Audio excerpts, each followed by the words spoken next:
ব্যস্ত শহরের ভিড় আর কোলাহলের মাঝে থাকত একটা ছেলে, নাম তার আকাশ। প্রতিদিন সন্ধ্যায় এসে রাস্তার ধারে দাঁড়িয়ে দেখত মানুষজন গরম ভাত আর মাছের ঝোল খাচ্ছে, আর সে শুধু পকেটের কয়েন গুনত। আকাশ তার মায়ের সাথে একটা ছোট ভাড়া বাড়িতে থাকত। মা সারাদিন কাজ করেও অনেক সময় শুধু লবণ দিয়ে ভাতই জুটত, কখনো সেটাও না।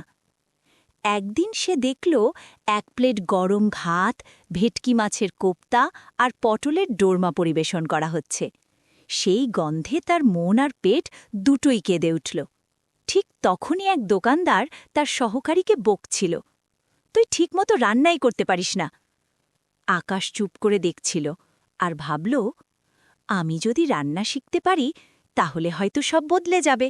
সেদিন রাতে আকাশ মাকে বলল, মা, আমি রান্না শিখতে চাই। মা ক্লান্ত চোখে হেসে বলল, আমাদের কাছে কিচ্ছু নেই, কিন্তু তুই চেষ্টা কর। অল্প কিছু চাল, পেঁয়াজ আর মশলা দিয়ে আকাশ শুরু করল তার যাত্রা। রাস্তার দোকান দেখে দেখে সে রান্না শিখতে লাগল। প্রথমে সবকিছুই খারাপ হচ্ছিল। ভাত লেগে যাচ্ছিল, তরকারি নষ্ট হচ্ছিল। পাড়ার লোক হাসত, এই ছেলে দিয়ে কিছু হবে না। কিন্তু আকাশ হাল ছাড়েনি। প্রতিদিন একটু একটু করে সে শিখতে লাগল, স্বাদের জাদু বুঝতে লাগল। এক বৃষ্টির দিনে দেখল একটা জনপ্রিয় দোকান বন্ধ। আকাশের মনে হল, এটাই আমার সুযোগ। ধার করা বাসন আর সামান্য টাকা নিয়ে সে খুলল নিজের ছোট্ট স্টল।